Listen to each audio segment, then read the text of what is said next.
The Christmas tree in Terminal 4 at JFK was enormous.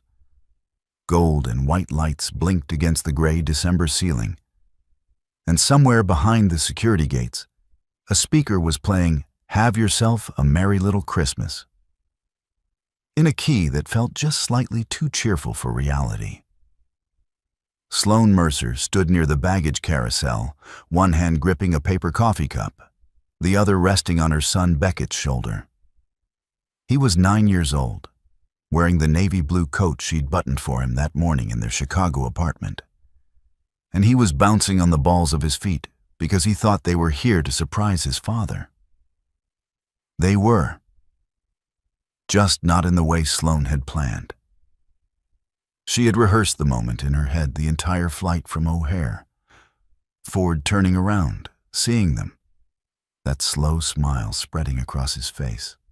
Beckett launching himself forward. The three of them in the middle of the busy terminal, holding each other like a real family. She had even worn the red wrap dress he once told her made her look like herself. Whatever that meant. She saw Ford before he saw her. He was standing near Carousel 6, tall and sharp-looking in his charcoal wool coat, the Mont Blanc pen clipped to his inside pocket the way it always was.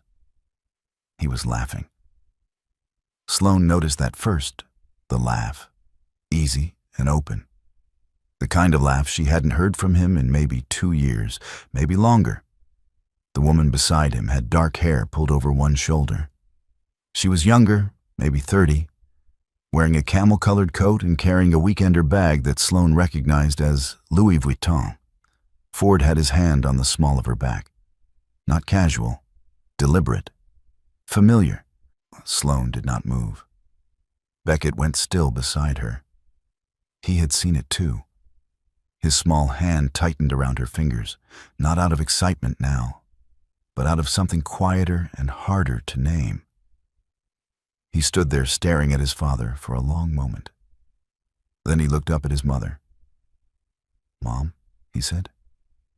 His voice was careful, the way children's voices get when they sense something is very wrong but don't have the words for it yet. That man, he looked back at Ford once more.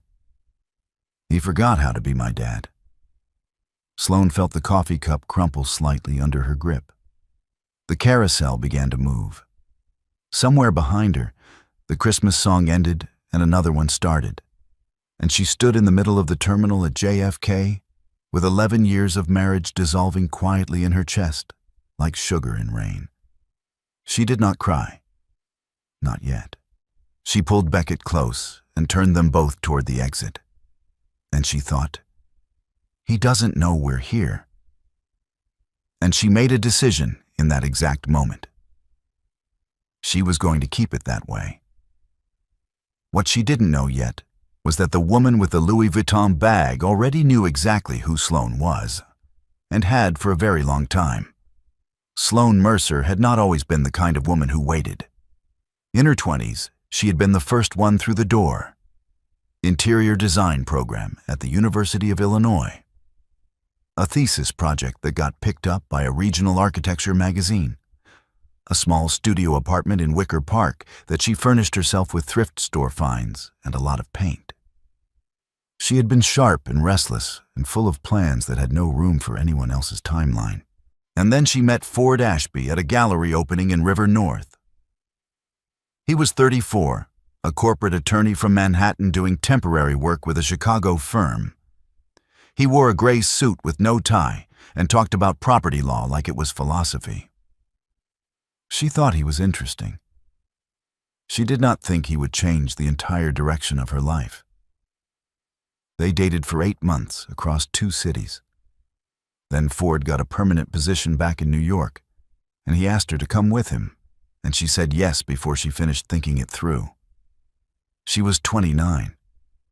She thought love meant going where the other person was going. In New York, she tried to rebuild her design practice from scratch.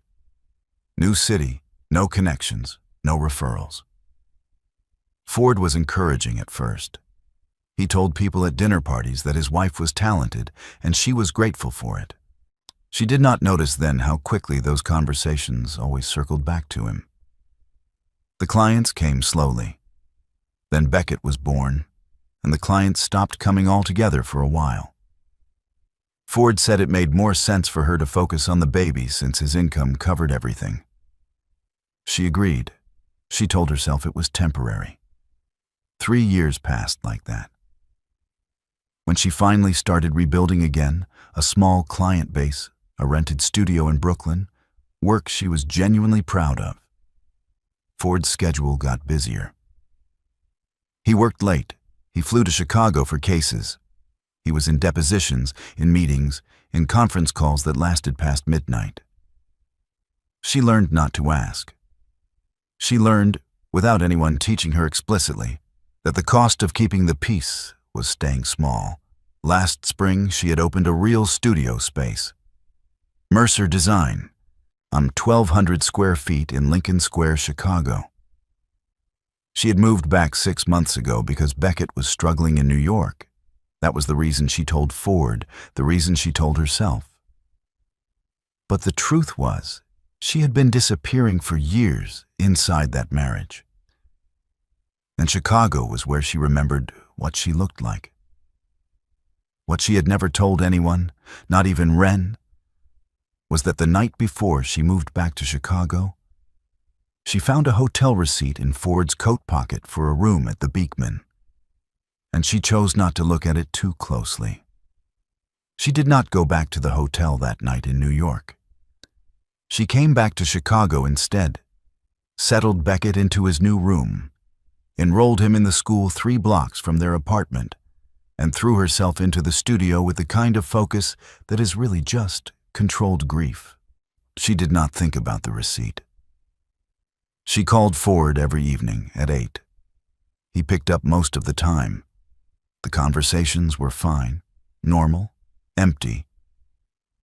It was the 2nd week of November, 6 weeks before the airport, when the first real crack appeared. Sloan was reviewing her bank account, the joint one, the one they had used for everything since the early years. And the balance was wrong. Not overdrawn, just wrong. Lower than it should have been by almost $30,000, drawn down in smaller amounts over 8 months. Transfers to an account she didn't recognize. She sat at her kitchen table with her MacBook open and a mug of coffee going cold beside her, and she stared at the numbers for a long time. Then she called Ford. He answered on the 2nd ring. He sounded distracted. She told him there were some unusual transfers in the joint account, and she was trying to understand them. There was a pause, very brief, maybe 2 seconds. And then he said it was a retainer for an outside accountant he had hired to manage some investments. He would explain it better later. He had a call in 5 minutes. She said, "Okay." She hung up. She did not believe him. She opened a new browser tab and pulled up the account transfer details again. The receiving account number ended in 7742. She wrote it down on the corner of a paper bag because it was the only thing near her. Then she pulled up her phone and called the bank. The bank told her they couldn't give her information about the destination account. They could confirm the transfers were authorized by a signatory on the account. Ford had initiated them, as that was all they could say. She asked when he had been added as sole authorizing signatory. The answer came back. 14 months ago. Sloan put the phone down. She looked at Beckett's drawings on the refrigerator. A purple house with a yellow door. A dog they had always talked about getting. Their family is stick figures. Beckett's version: tall dad, medium mom, small boy, question mark in the corner where the dog would go. The question mark suddenly looked like something else entirely. 3 days later, Sloan's studio received a certified letter from a financial services company she had never heard of, notifying her that Mercer Design LLC had a lien filed against it for unpaid debts. Debts she had never signed for. Sloan called Wren Calloway at 7:30 in the morning, which was the only time she was ever sure Wren would pick up. Wren was a morning person in the extreme. Up at 5, coffee made, yoga done, mascara on. By 8, she was already performing her day. But at 7:30, she was still her actual self. They had been friends for 15 years. They met in a continuing education design seminar when they were both in their mid-20s, and both, as Wren liked to say, figuring out the sharp parts. Wren had eventually moved into PR, managing brand campaigns for design firms and architecture companies, which meant she and Sloan ran in the same professional circles without competing. It had always felt like the perfect arrangement. Wren picked up on the first ring. Sloan told her everything: the airport, Ford, and the woman, the bank transfers, the lien. She told it plainly, without falling apart. It was the way she had learned to tell hard things over years of not wanting to look like she was struggling. Wren was quiet for a moment when she finished. Then she said, "Oh, Sloan, I'm so sorry. That must have been devastating at the airport." Sloan said yes. Wren said, "What are you going to do?" Sloan said she wasn't sure yet. She was still processing. She asked if she could come over. Wren hesitated. Barely, maybe half a second. Then she said, of course, come whenever she'd put more coffee on. Sloan got in her Toyota, drove the 12 minutes to Wren's condo in Lincoln Park, and sat at her kitchen island for 2 hours while Wren listened and said all the right things. She was warm. She was careful. She asked the right questions. She poured refills without being asked. And Sloan felt, for the first time since the airport, slightly less alone. She drove home at noon. She checked her phone at a red light, a habit she knew was bad but couldn't break. There was a notification from a shared note app she and Beckett used to track his school schedule. She opened it by accident, meaning to close it, and saw a thread she didn't recognize. A message chain from a contact saved only as a phone number. She pulled over. She looked at the screen. The number was Ford's. She knew it by memory. The message was from Wren's phone, sent the previous night at 11:42, after Sloan had already called her. It read, "She found the account. She doesn't know the rest yet. You have time. Don't contact Delphi this week."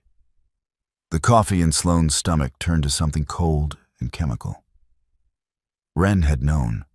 She had known. And she had said nothing. And now Sloan understood there was no one left she could trust. There are moments in a person's life that don't announce themselves as the worst moment. They just arrive quietly, wearing the face of an ordinary afternoon. For Sloan, the bottom was a Tuesday in December, 3 days after the Wren discovery. She had not confronted Wren. She had not called Ford.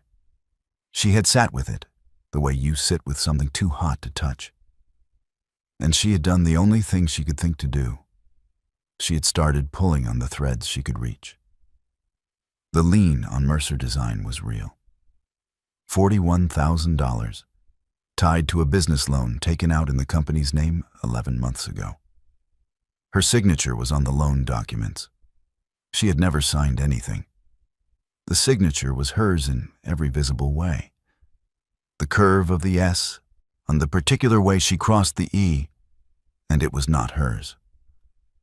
Her business accountant, a small, precise woman named Gloria, who wore reading glasses on a beaded chain, had called her that morning. Gloria had been doing the books for Mercer Design since day one. She said, "Sloan, someone filed a change of address for your LLC with the state. Your registered agent is now a company called Ashby Holdings Group." She paused. "You didn't authorize that." Sloan said no. She checked her business bank account. The operating account that she used to pay vendors, the account that had nothing to do with Ford or their joint finances, had a hold on it. Pending legal action. She could see the balance. $18,000, enough to cover 3 months of studio rent. But she could not move it. She picked up Beckett from school at 3, and he was quiet in the back seat, which was unusual. He was a talker normally, all run-on sentences about his day. She watched him in the rearview mirror. At a stoplight, she asked if he was okay. He looked at the window for a moment. Then he said, "Mom, is Dad coming home for Christmas?" She said she didn't know yet. He nodded slowly, like he had already been preparing for that answer. Then he said, "That's okay. I think you're doing a lot." She did not cry until she was alone in the car in the parking garage of their building after Beckett had gone upstairs with a neighbor's daughter, who sometimes watched him for an hour. She sat in the Toyota in the dark of level 3 and cried for exactly 11 minutes. She counted because counting was the only way to make it stop. Then she wiped her face. She pulled out her phone. She opened Google.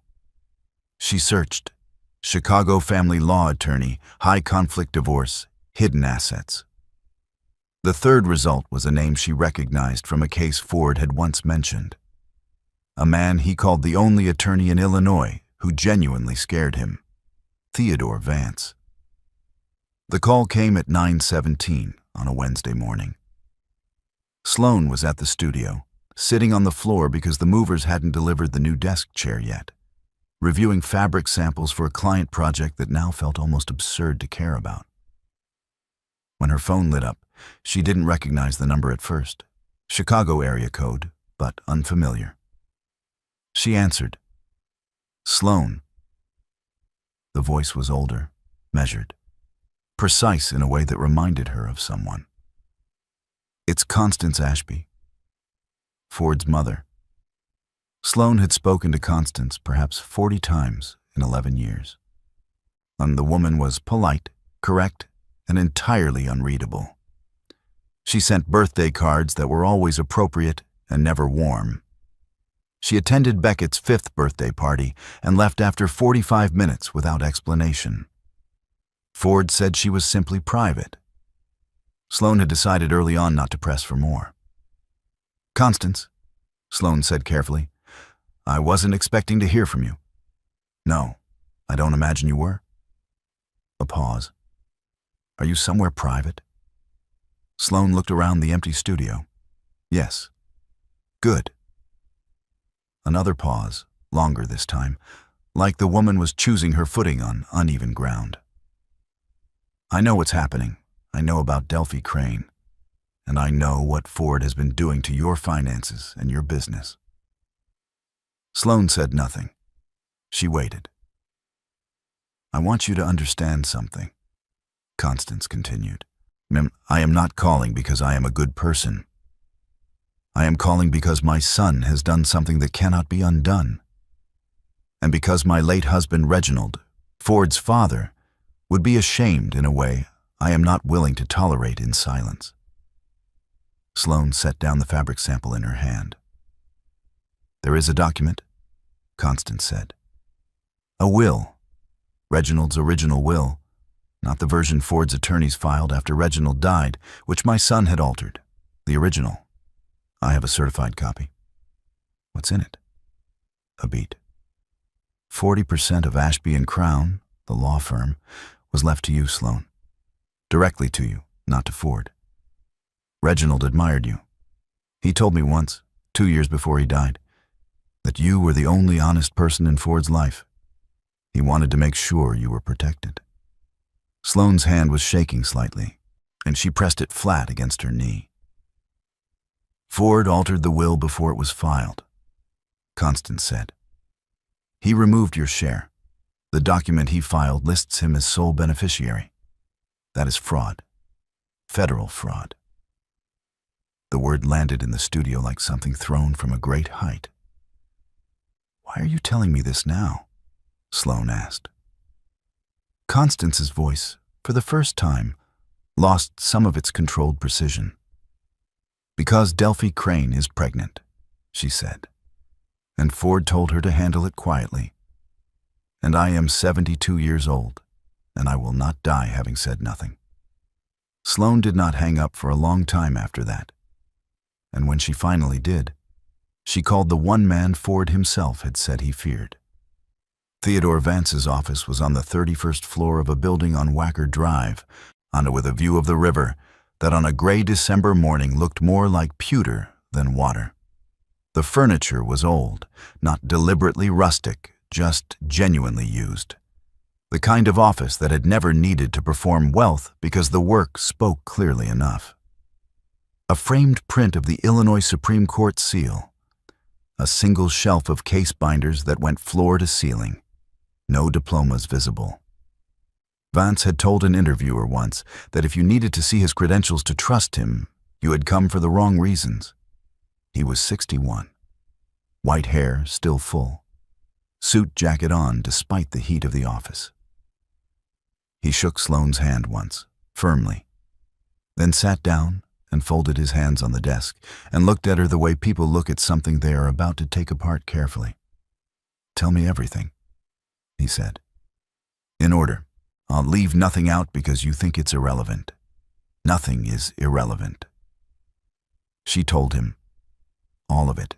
The airport, the transfers, the lien, Wren's message to Ford, Constance's call, the altered will. She had a folder. She had put everything in a folder the night before, organized, tabbed, because keeping her hands busy was how she kept herself together. She slid it across his desk. He didn't open it immediately. He listened to her finish speaking. Then he said, "The text message from Wren Calloway to your husband, you have a screenshot?" "Yes." "Certified copy of the original will from Constance Ashby?" "She's overnighting it to a notary today." He nodded slowly. "The business lien. Did you sign any document related to Ashby Holdings Group?" "Never." "Then your signature on the loan documents is forged." "That's a second felony." "Oh, separate from the will." He finally opened the folder. He looked through it with the calm of someone reading a menu. Then he looked up. "Who does Ford use for corporate legal work outside his own firm?" Sloane said she wasn't sure. "It doesn't matter, I know." He closed the folder.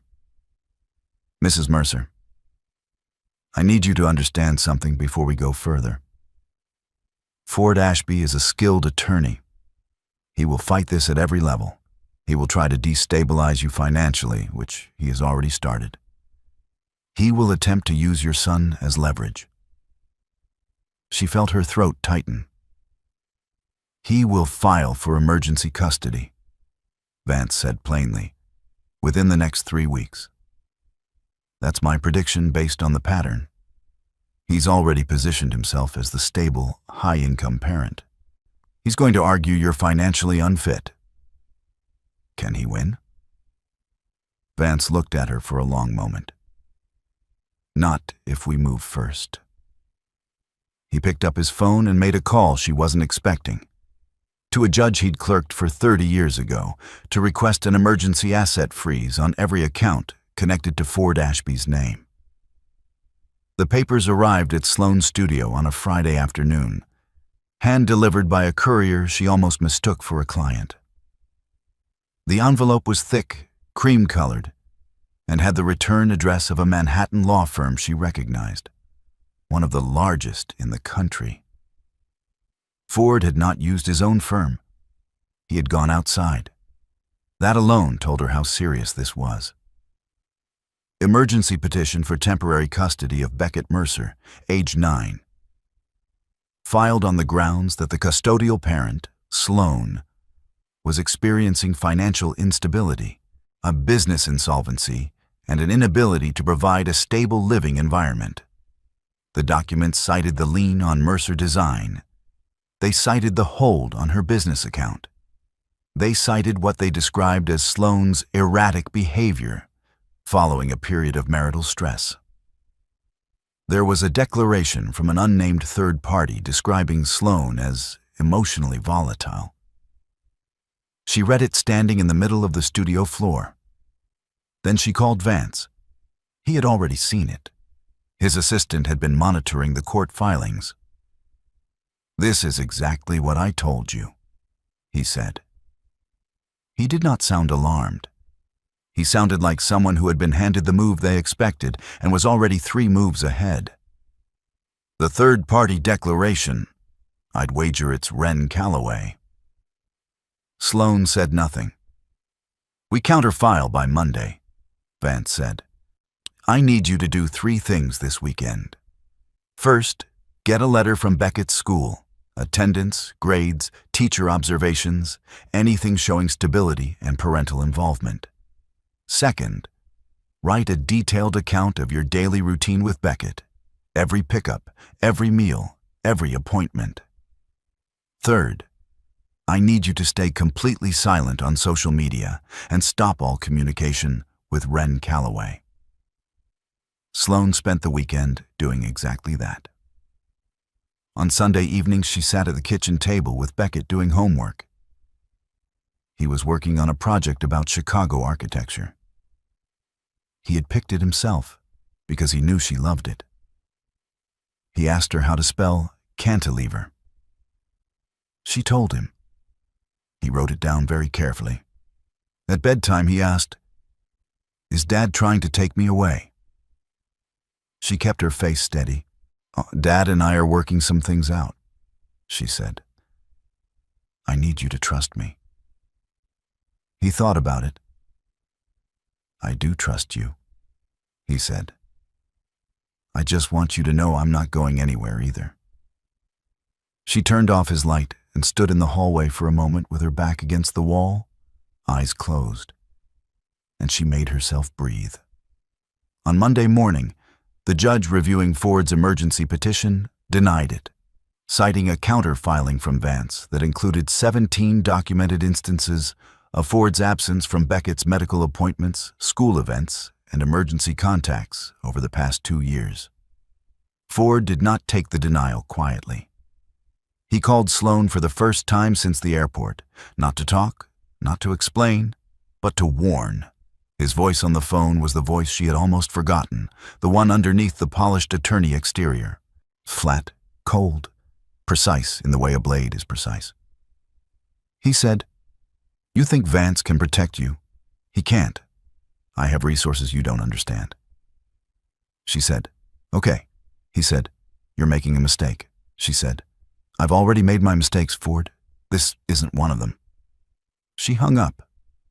That night, Beckett went to bed at 9.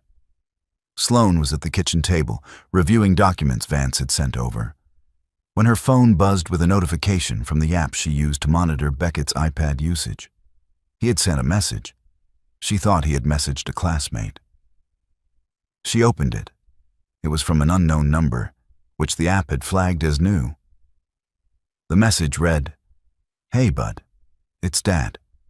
Don't tell Mom we're talking, okay? This is my new number." Sloan's stomach dropped. She scrolled down. Beckett had not responded. The app showed the message delivered, I'd read, and then Beckett's reply. "I don't keep secrets from my mom. You can call her if you want to talk to me." And then, after a pause of 4 minutes, a second message from Beckett. "Also, I miss you, but I'm not going to lie for you." Sloan sat very still in the kitchen for a long time. She forwarded the entire exchange to Vance immediately. He responded in 12 minutes, despite it being 10:30 at night. "Perfect. Attempting to contact a minor through a secondary channel in the middle of a custody dispute. We're adding this to the file. Don't respond to Ford. Don't tell Beckett you saw it tonight." She didn't tell Beckett that night. But the next morning, over cereal, she told him she had seen the message. She told him she wasn't angry. She told him he didn't have to handle his dad. That was her job. And it was Vance's job, and it was not a 9-year-old's job under any circumstances. Beckett listened. He ate 3 bites of cereal.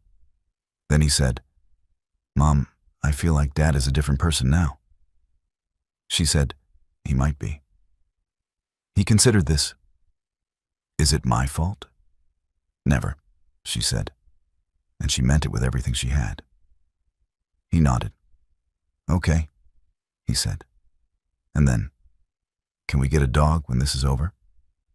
She laughed, the first real laugh in weeks. What she didn't know yet was that at that same moment, in a hotel room at the Lowe's Chicago O'Hare, Delphi Crane was recording a 2-hour conversation on her iPhone. Every word Ford had ever said about Sloan, the will, and the plan he had built over 3 years to dismantle her life. Delphi Crane was not what Sloan had imagined. She had imagined someone polished, calculating, a woman who knew exactly what she was walking into and made her choices with open eyes. She had imagined someone like the version of Ford she had just discovered. A person who moved through other people's lives with strategy and no particular remorse. What showed up at Vance's office on a Thursday morning was a 29-year-old woman who looked like she hadn't slept well in a month. No Louis Vuitton bag, a canvas tote from a bookstore, a Patagonia jacket, eyes that were red around the rims, not from crying right now, but from crying recently, repeatedly, over a long period of time. Delphi sat across from Sloan and Vance and folded her hands in her lap and said, I need you to know I didn't understand what he was doing to you. Not at the start. Sloan didn't say anything. She listened. Then he told me you had been separated for 2 years, Delphi said. That you had agreed to a quiet split and were working out the details. He said the finances were complicated because of your business partnership. He said Beckett was fine, that kids adapt. She paused. I believed him, because I had no reason not to. She opened her canvas tote and put an iPhone on the table. Not Ford's, her own, with a recording app open. When I told Ford I was pregnant, he didn't react the way I expected. He was very calm, very organized. He said there were steps we needed to take, and that it needed to stay private because of the divorce proceedings. He used that word. Proceedings. Like it was already filed. She looked at Sloan. Had he filed anything? No, Sloan said. Delphi pressed her lips together. He paid for everything. A clinic in Manhattan, a non-disclosure agreement. He said it was standard for privacy. I signed it. She pushed the phone toward Vance. But before I signed it, I had already recorded 3 weeks of conversations. On my phone. Because something felt wrong and I didn't know what to call it yet. Vance looked at the phone, then at Delphi. What's on the recordings? Him telling me that he'd moved Sloan's business accounts into a holding company he controlled. Him talking about having documents signed that she didn't know about. Him saying, and I'm quoting, by the time she understands what happened, there won't be anything left to fight over. The room was very quiet. I'm not doing this to hurt anyone, Delphi said.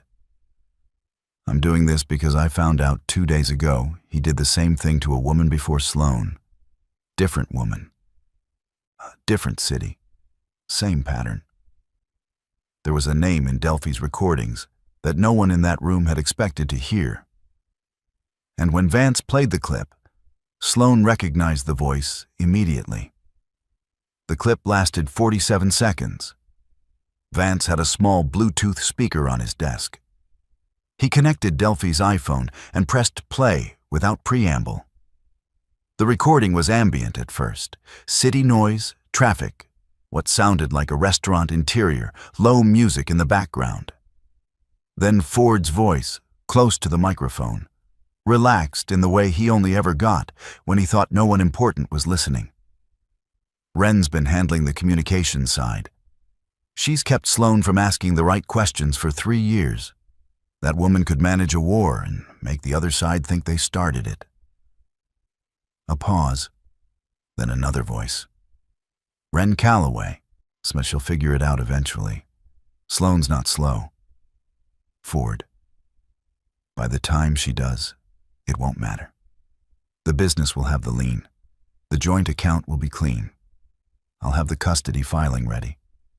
She'll be so busy trying to survive, she won't have the energy to fight. A longer pause.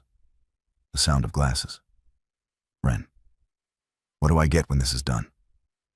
Ford. What you were promised. The recording ended. Sloane sat very still. She had known about Wren intellectually. She had seen the text message. She had processed the betrayal on a logical level. But hearing Wren's voice on that recording, casual and collaborative, discussing the demolition of Sloane's life the way you discuss a quarterly plan, was something different.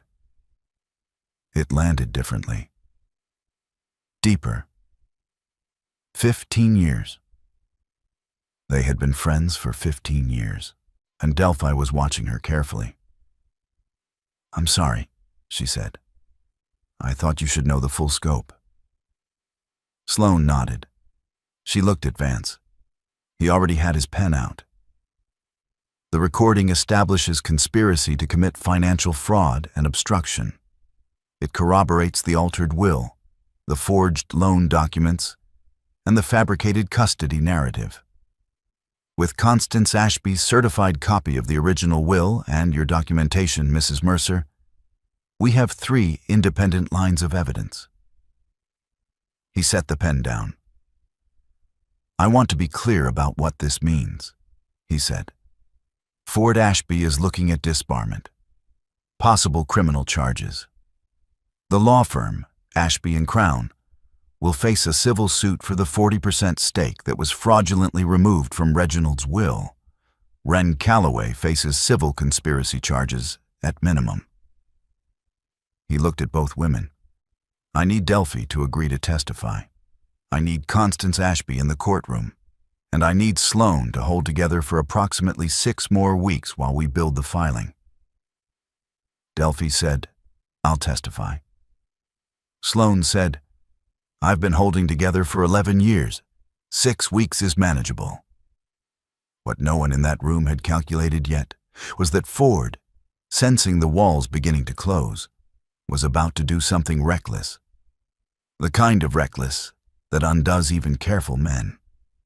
The copy machine on the 2nd floor of the building where Mercer Design rented space broke down on a Thursday morning, and this was how Sloane met Callum Bryce.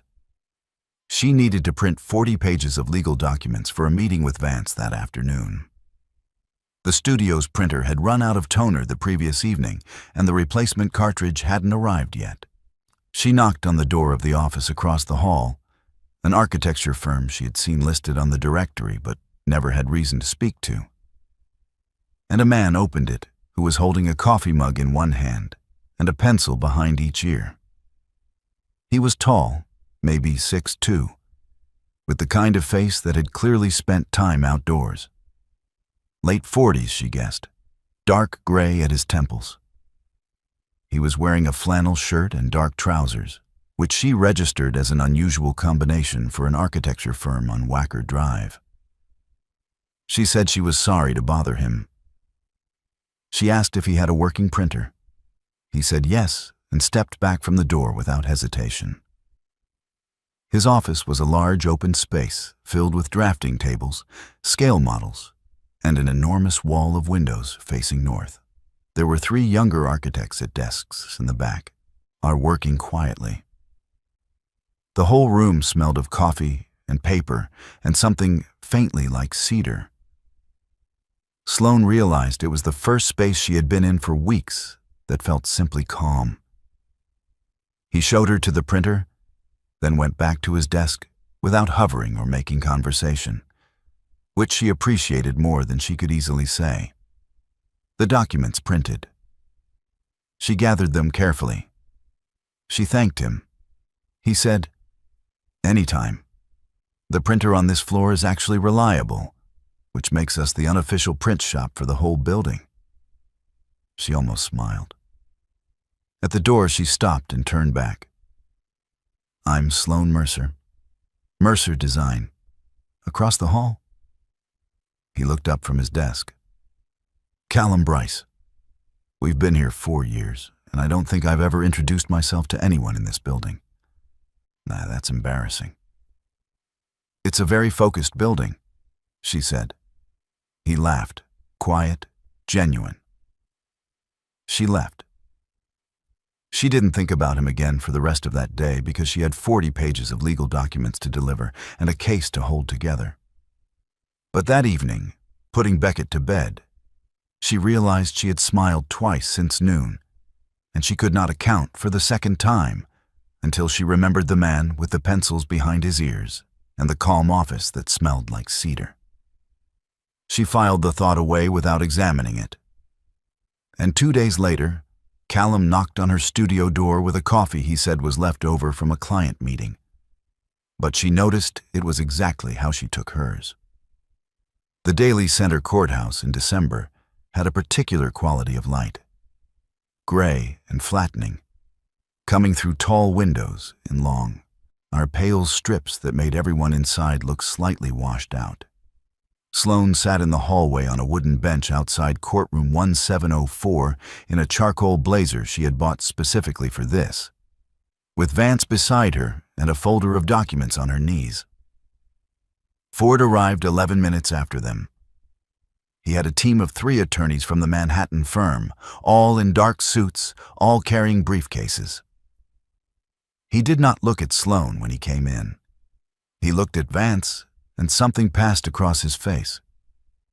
Not fear exactly, but the careful rearrangement of a man who has seen a problem he didn't fully account for. Wren was with him. She was dressed professionally, hair pulled back, expression set. She sat 2 rows behind Ford's legal team. She did not look at Sloane either. The hearing lasted 4 hours. Vance presented the evidence methodically, these in the order he had rehearsed with Sloane over 3 days of preparation. The original will, certified by Constance Ashby's notary. The forged signature on the Mercer design loan documents, compared against Sloane's known signatures by a forensic document examiner. The financial transfers from the joint account to Ashby Holdings Group. The recording from Delphi Crane, admitted under Illinois evidence rules after a brief procedural argument. And then, projected on the screen in front of the courtroom, the email exchange between Ford Ashby and Wren Calloway. Their words appeared in large, clear font on the white wall, and the room was entirely silent while people read them. Sloane watched Ford's attorney put a hand on his arm. She watched Ford sit very still. She looked at Wren. Anna Wren was staring at the projected text with an expression that was not quite shame and not quite defiance. Something in between. Something that had no clean name. The judge, a woman in her late 50s with the careful expression of someone who has heard every possible human story and remains nonetheless attentive, called a 30-minute recess. In the hallway, Vance stood close and spoke quietly. The document fraud is confirmed. The judge will issue an opinion within 10 days. Ford's team is going to try to settle before she rules. What do I do if they offer a settlement? You listen, Vance said. You don't decide anything without me. She nodded. She looked down the long hallway. At the far end, near the elevator, Ford was speaking to his attorneys in low, rapid sentences, and she could see from the posture of all 4 of them that the conversation was not going well. What happened at the end of that hallway, what Ford said to his attorney in those final minutes before the recess ended, would be captured on a security camera and would change everything about the case. The security camera footage was pulled 4 days after the hearing. Vance had requested it on a hunch. A conversation with a bailiff who mentioned that courthouse security cameras covered the full length of the 14th floor hallway, including audio pickup near the elevator bay. The footage was not admissible in itself, but what it captured led directly to something that was. On the recording, Ford could be seen speaking to his lead attorney, a man named Grayson Park, in the hallway during recess. The audio was partial, fragmented by ambient noise. But 3 phrases were clear enough for a forensic audio technician to confirm: the Calloway woman. She needs to disappear from this, and whatever it costs. Vance did not use the footage in court. He used it to call Wren Calloway. He did not call her as an ally. He called her as a potential defendant, with a letter outlining the civil conspiracy exposure she faced, the email evidence already in the court record, and the specific phrase from the audio that suggested Ford was now prepared to let her absorb consequences alone. The letter arrived at her home on a Tuesday morning. By Tuesday afternoon, Wren had called her own attorney. By Wednesday, Wren's attorney had called Vance. The deposition was scheduled for the following Monday. Sloan was not in the room for it. Vance told her afterward, whilst in the matter-of-fact tone he used for everything. She gave us everything. Her role in managing your access to information, the payments from Ford over 3 years deposited to an account in her sister's name, and the original plan, which began, he paused, approximately 2 years before you moved back to Chicago. Ford began planning this before you left New York. Sloan absorbed this. He was preparing an exit before I even knew the marriage was ending, she said. Yes. She looked out the window at the gray river. A barge was moving slowly beneath the bridge. She thought about how many evenings she had stood in that New York apartment watching Ford leave for work, and had told herself that distance was just a season, that busy men come back, that love in long marriages looks different than love in new ones. She had been right that love looks different. She had been wrong about the rest. What happens to Wren? She asked. Vance said, she cooperated fully, which mitigates. But the payments and the documented conspiracy mean she faces civil liability. She'll likely settle. Her reputation in the PR industry? He paused. I'd expect that's effectively over. Sloan didn't feel satisfaction. She felt something more like exhaustion and a long, slow sadness. That evening she called Constance Ashby, and the old woman said something that Sloan had not expected from her. I'm proud of you. And then, quietly, Reginald would have been too. The custody ruling came on a Thursday, 11 days after the first hearing. Sloan read it on her phone in the studio, standing at her desk, one with a half-finished coffee beside her and a client mood board pinned to the wall behind her. The language was formal, structured, full of the careful legal architecture that surrounds the most human decisions. But the core of it was plain. Primary residential custody awarded to Sloan Mercer. Ford granted supervised visitation pending the outcome of the criminal fraud investigation. No unsupervised contact with Beckett until further order of the court. She stood very still for a moment. Then she called Vance, who had already seen it, and said, exactly as expected. Congratulations. She called her mother in Indianapolis, who cried before Sloan finished the first sentence. She did not call anyone else. She picked up Beckett from school herself, which she always did, and she did not tell him in the car.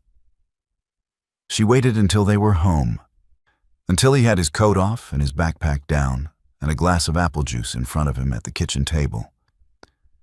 And then she sat across from him and told him that the judge had made her decision and that he was staying with her full time. Beckett looked at his juice for a moment. Then he looked at her. I know I didn't get to talk to the judge, he said, but I wrote something down on my own a week ago because I wanted to remember what I wanted to say. Sloan said, can I see it? He went to his backpack and came back with a folded piece of notebook paper. His handwriting was still the handwriting of a 9-year-old, large, slightly uneven, but earnest. He had written, I want to live with my mom because she shows up. She shows up when I'm sick and when I'm not sick. She shows up when she's tired. She shows up when she's sad and doesn't want to. My dad stopped showing up. I don't know why. But my mom never stopped. Sloane pressed her hand flat over the paper. You saved us, baby, she said. Beckett shook his head. He had been thinking about this. She could tell. No, he said. You saved us first. I just told the truth. She got up and went around the table and held him the way you hold someone when the worst part is over, and the relief is so large it has no real shape. He held on too. He was 9 and small, and had been braver than anyone had any right to ask him to be. What neither of them knew yet was that 40 minutes away, in a glass and marble office on Michigan Avenue, Bill Ford Ashby was being formally served with 2 criminal indictments, and Ashby and Crown's senior partners were calling an emergency board meeting that would end his career permanently. The indictments were filed on the same morning the Illinois Attorney Registration and Disciplinary Commission sent Ford a formal notice of suspension, immediate and indefinite, pending investigation of his conduct. The suspension meant he could not practice law anywhere in the state. The Manhattan firm he had used could not shield him. His name had been on the original documents. His voice had been on Delphi's recordings. Ashby and Crown, the firm built by his father from a 2-attorney practice in Evanston into a 40-lawyer operation with offices in Chicago and New York, held its emergency board meeting on a Friday. E. Vance had a contact at the firm who told him afterward, unofficially, that Ford had been asked to resign his managing partnership by a vote of 11-1. The one vote in his favor was a junior partner who had been at the firm for 8 months and who subsequently reversed his position when he saw the evidence packets circulating internally. Ford was out of the firm by the following Monday. The criminal charges were 2 counts of forgery, 1 count of wire fraud, and 1 count of conspiracy. His attorneys, the Manhattan firm, not his own, told him to expect a plea negotiation. There would be no jury trial if they were smart about it. The evidence was too clean and too documented. Delphi's civil suit was filed separately. She had her own attorney by then, and the suit was specific: breach of a verbal agreement, coercion in relation to a medical decision, and damages related to the non-disclosure agreement he had obtained under false pretenses. Her attorney was methodical and prepared, and the suit was filed in New York, which complicated Ford's geography considerably. Wren Calloway settled Sloane's civil claim for an amount that Vance described as appropriate. She did not contest it. Her PR firm, which had not known the full nature of her involvement with Ford, terminated her contract the same week the emails became public. Several clients followed.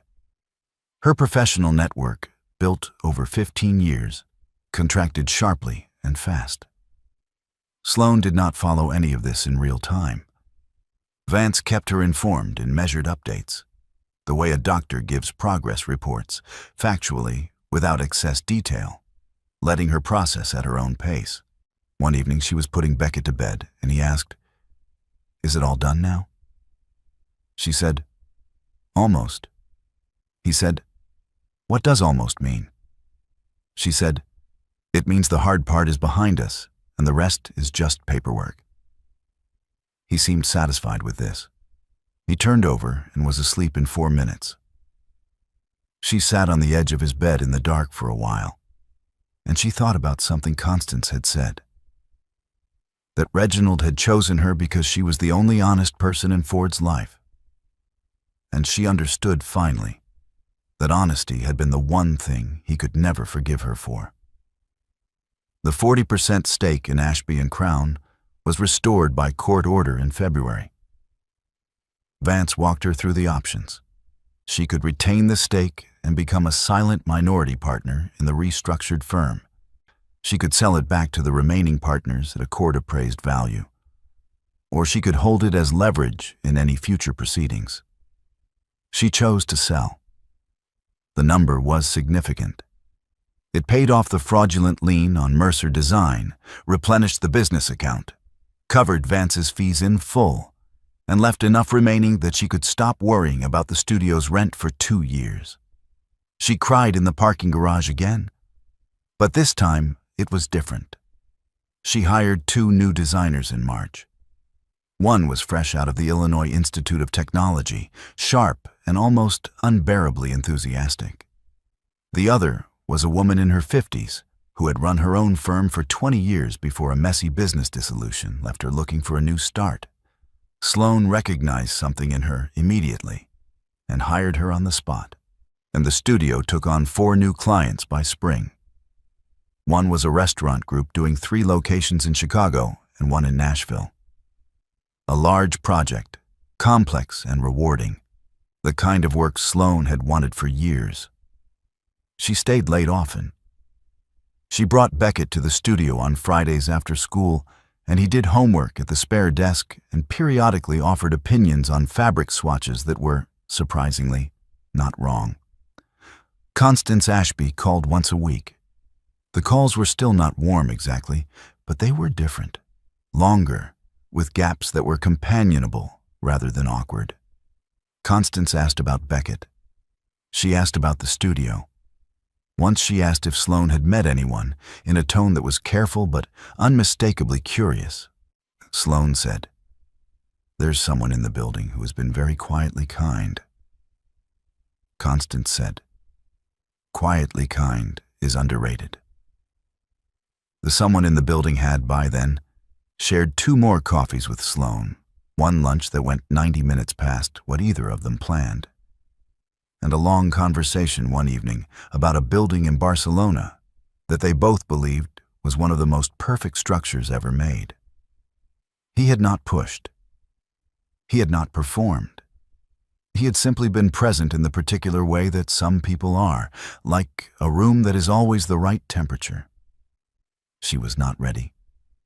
She knew she was not ready, but she was beginning to understand that not ready and never were not the same thing.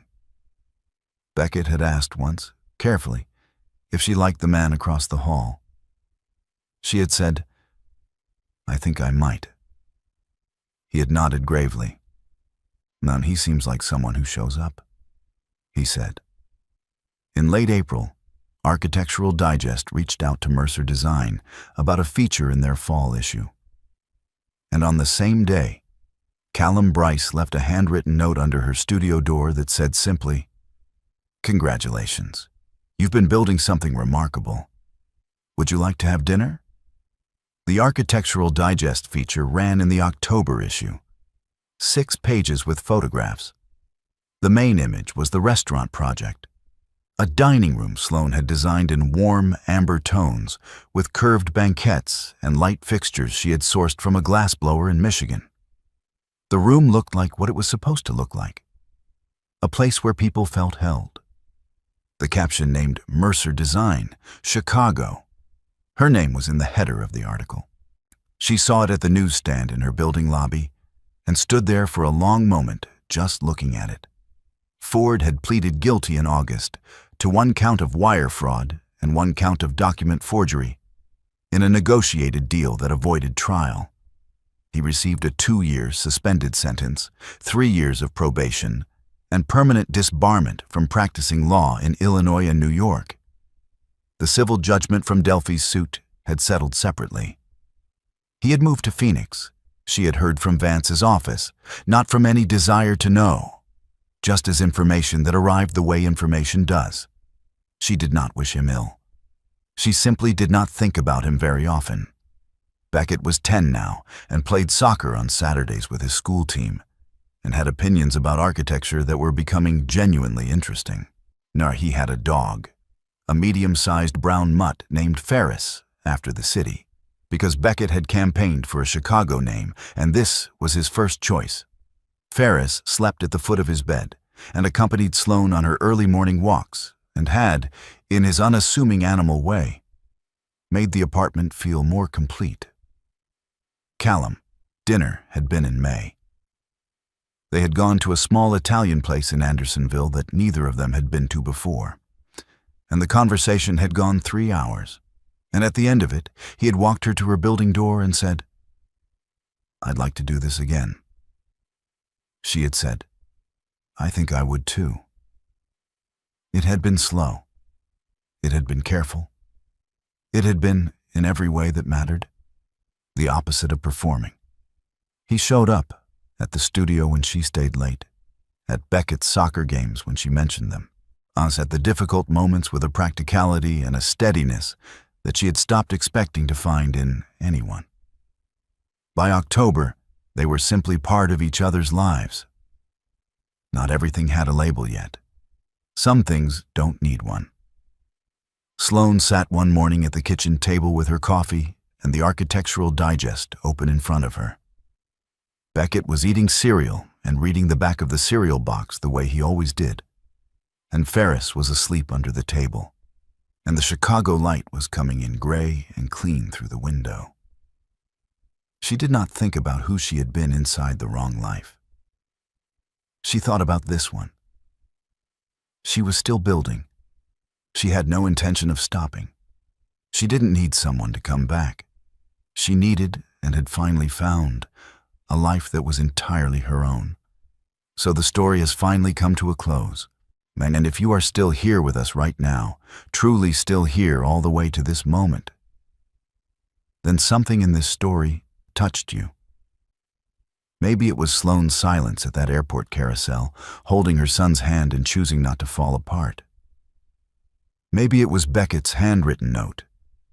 Maybe it was simply the feeling of watching someone lose almost everything and still find their way back to themselves. Here is what I want to leave with you today. The Stoic philosopher Marcus Aurelius once wrote, "You have power over your mind, not outside events. Realize this, and you will find strength." Sloane didn't control what Ford did. She couldn't control Wren's betrayal, or the frozen accounts, or the fear. What she controlled was the next step, every single time. That is not a small thing. That is everything. Because healing is rarely dramatic, and it doesn't arrive all at once. It looks like printing 40 pages of documents when your hands are shaking. It looks like telling your son the truth in a way he can carry.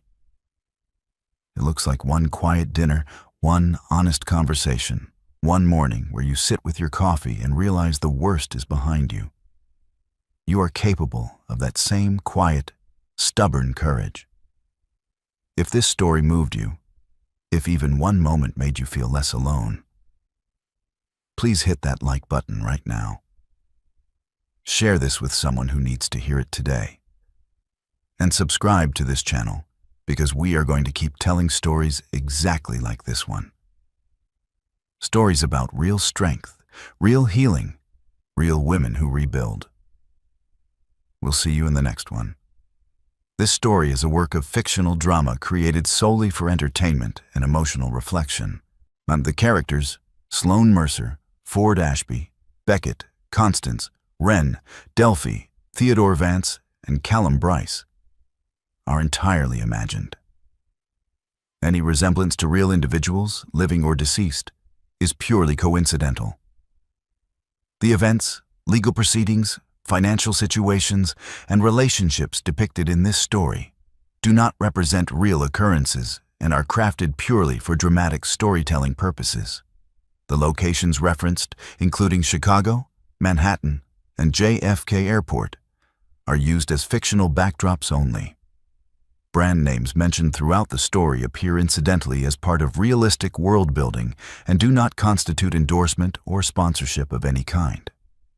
Our goal with every story on this channel is to explore themes of resilience, self-worth, family, and emotional healing through the power of narrative. We believe storytelling, even when fictional, can carry real truth, and that sometimes a story that never happened can still say something deeply honest about the lives we actually live. Thank you for watching with an open heart.